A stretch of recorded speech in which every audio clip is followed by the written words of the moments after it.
જય શ્રી કૃષ્ણ, જય માતાજી. જો આજ ઢોકળા બનાવી છે. જો કેવો હાથો આવ્યો છે. આમાં ચોખા ને ડાયર અમે દરીશ, ચણા ને ડાયર, બસ થોડીક ડાયર આખી નાખી દીધી છે. જો હાથો મસ્ત આવી ગયો છે, સાઈઝમાં પલાળી દીધા. જો આવો હાથો આવું બધું જો આમાં નાખીને જો તલ નાખ્યા. જોઈજો તમે બધા, તમે કેવી રીતે બનાવો છો કહેજો, અમે આવી રીતે બનાવીશ. ચટણી નાખી દીધી.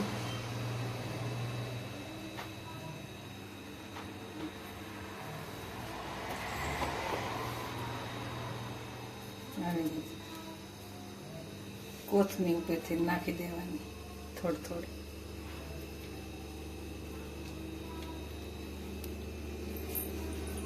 આમાં મૂકી દેવાની. 3 વાર પહેલા મૂકાય.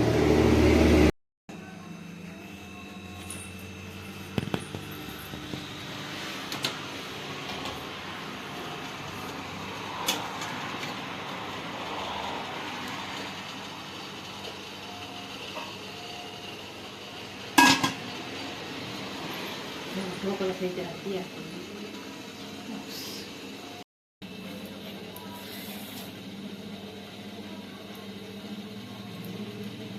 તેલ લગાડ્યું,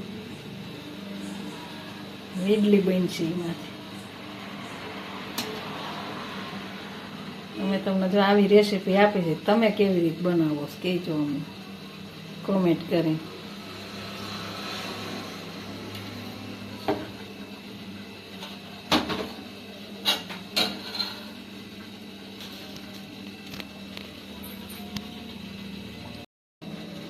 આવું છે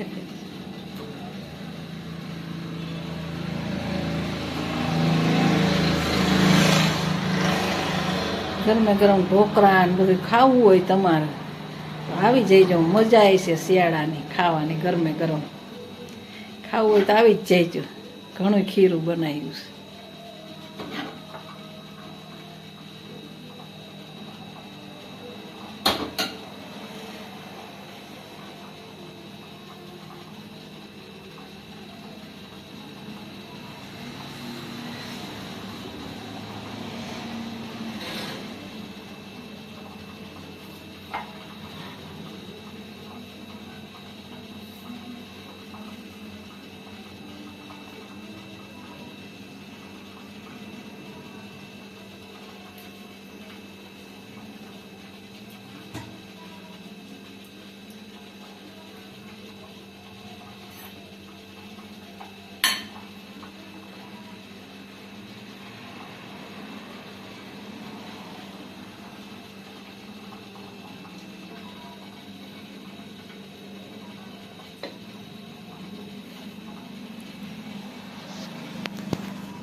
બોલતા નહીં.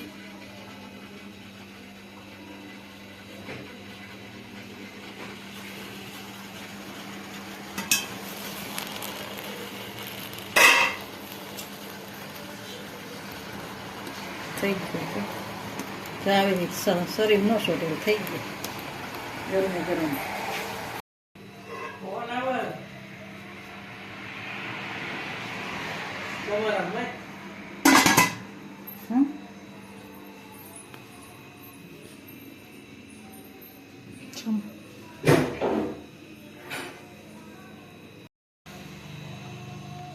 ઇડલી ખાવા રાખી દીધી.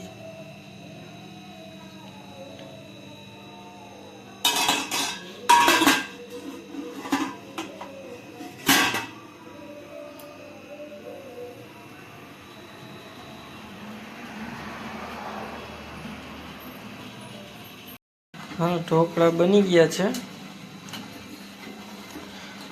મસ્ત ના. આ ક્યાં ઢોકળા કહેવાય છે? Steam dhokla. Steam dhokla. Steam dhokla આપણા ફેવરેટ હો ભાઈ.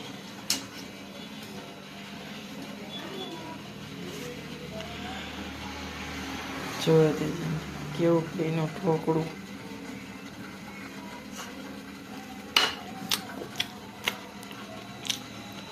કેવા બન્યા? મસ્ત બન્યા. ચટણી યારે મજા જ આવી જવાની. ચટણી નથી બનાવી? બનાવીશ ને યાર. ક્યાં? હા ચટણી. હાલો બધા જો ઢોકળા ખાવા જો મસ્ત મજાના ઢોકળા બનાવ્યા જો ઈડલી ઢોકળા તમે બધા બનાવતા જઈશો અને અમે તમને રેસીપી આપી તમારે બધાને ગરમે ગરમ ખાવા હોય તો પૂગ્યા હોય ચટણી આયરે ને અમારા વિડીયો સારા લાગતા હોય તો લાઈક શેર ને સબસ્ક્રાઈબ કરવાનું ભૂલતા નહીં. બધાને જય શ્રી કૃષ્ણ, જય માતાજી.